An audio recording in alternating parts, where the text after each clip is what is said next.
এবার আরেকটি নতুন নিয়ম, আধারের জন্ম তারিখে ভুল নথি, মানে আধারের জন্ম তারিখে ভুল নথি দেওয়া আছে। এবার হবে এফআইআর। 18 বছর পর্যন্ত বার্থ সার্টিফিকেট ছাড়া অন্য কিছু গ্রাহ্য নয়, অর্থাৎ 18 বছর পর্যন্তই বার্থ সার্টিফিকেট নেওয়া হবে, তারপরে অন্য কিছু গ্রাহ্য করা হবে না।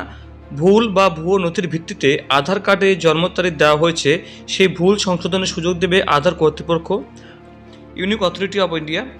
আর একই সঙ্গে তারা সংশ্লিষ্ট আধার গ্রাহক বা তার অভিভাবকের নামে এফআইআর করতে পারে। সম্প্রতি প্রকাশিত এক নির্দেশিকায় আধার কর্তৃপক্ষে আমরা জেনেছি অনেকেই আধার কার্ডে আপডেট করছেন বা চেঞ্জ করে নিচ্ছেন বিভিন্ন রকম ডকুমেন্ট দিয়ে, যেগুলো ইললিগাল, টাকা দিয়েও তারা করিয়ে নিচ্ছেন। তো এরকমটা বিভিন্ন জেলায় হচ্ছে। তো এরকমটা যদি হয়ে থাকে সেক্ষেত্রে কিন্তু যে ব্যক্তি এটা করাবেন তাকে আধার দপ্তর থেকে কিন্তু এফআইআর করা হবে, মানে পুলিশে কমপ্লেন করা হবে। আধার দপ্তর থেকে জানিয়েছে সাধারণত 3টি কারণে জন্ম তারিখ আপডেট বা বদলানো দরকার হয়। প্রথমত, যদি জন্ম তারিখ স্পষ্ট করে আধারে লেখা না থাকে, কখনো শুধু বছরে উল্লেখ থাকে, তারিখ নয়, সেক্ষেত্রে আধার কার্ড আপনি আপডেট করতে পারবেন। সেই সংক্রান্ত নথি আধার কর্তৃপক্ষের ডেটাবেসে না থাকে তাহলে।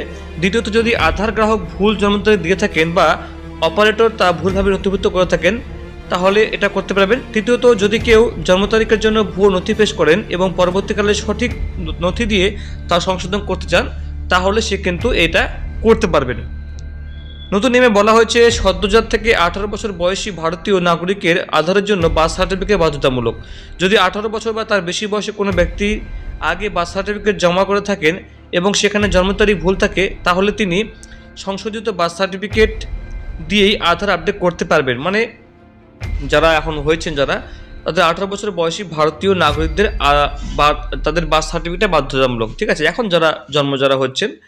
কিন্তু যদি 18 বছর বা তার বেশি বয়স হয়ে থাকে সেক্ষেত্রে আগে বার্থ সার্টিফিকেট জমা করে থাকেন এবং সেক্ষেত্রে জন্ম তারিখ ভুল থাকে তাহলে তিনি সংশোধিত বার্থ সার্টিফিকেট দিয়েই আধার আপডেট করতে পারবেন, ঠিক আছে, এটা কিন্তু ক্লিয়ার বন্ধুরা।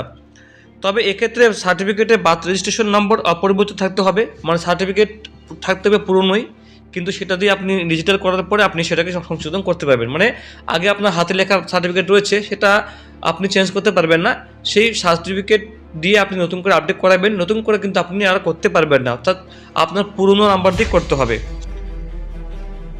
তাহলেই আপনি করতে পারবেন। আধার কর্তৃপক্ষ জানিয়েছে ভুল বা ভুল নথি দিয়ে নিজের সন্তান বা সন্তানের আধার কার্ড করালে পরবর্তী সময়ে সঠিক নথি দিয়ে জন্ম তারিখ বদলানোর সুযোগ মিলবে। তবে এক্ষেত্রে প্রথমেই আধার কার্ডটি নিষ্ক্রিয় করা হবে, মানে আগে আধার কার্ডটা বাতিল করা হবে। যতদিন পর্যন্ত জন্ম তারিখ সংক্রান্ত নথি যাচাই না করা হচ্ছে ততদিন আধার সক্রিয় হবে না।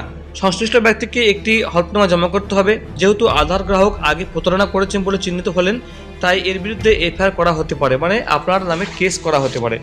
আধার কর্তারা আরও জানাচ্ছেন বহু ক্ষেত্রে দেখা যায় সদ্যজাত থেকে 5 বছরের মধ্যে কোনো শিশুর আধার কার্ড হয়েছে এবং পরবর্তীকালে জন্ম তারিখ বদলানো হচ্ছে, কিন্তু নতুন যে জন্ম তারিখ দেওয়া হচ্ছে সেই অনুযায়ী শিশুটির বয়স প্রথমবার আধার কার্ড এনরোলমেন্টের সময় 5 বছর ছাড়িয়ে গিয়েছিল।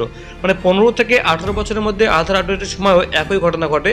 এসব ক্ষেত্রে এবার আধার গ্রাহক বা তার আত্মীয়ের বিরুদ্ধে আইনি পদক্ষেপ করতে পারে বলে জানা যাচ্ছে, এফআইআরও হতে পারে। সে সঙ্গে সংশ্লিষ্ট ব্যক্তির জন্ম তারিখ বদলানোর আর্জি বাতিল করে আধারটি নিষ্ক্রিয় করা হবে। এখানে প্রশ্ন উঠছে, যারা সততার সঙ্গে জন্ম তারিখ বদলাতে চাইছেন তারা কোনো বিপদে পড়বেন না তো?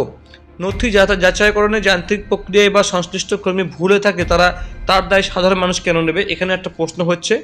তো বন্ধুরা, আপনাদের আধার কার্ড আপডেট করতে গেলে বা ভুয়ো তথ্য দিয়ে আপডেট করতে গেলে সাবধান হয়ে যাবেন, কোনোভাবে করবেন না। বিভিন্ন কারণে আপনারা এনআরসি এসআইয়ের জন্য করছেন, সেটা আপনারা বন্ধুরা কখনোই করতে যাবেন না। তো বন্ধুরা, এই নতুন নিয়ম বদল করা হয়েছে আধার কার্ডে। Thank you so much.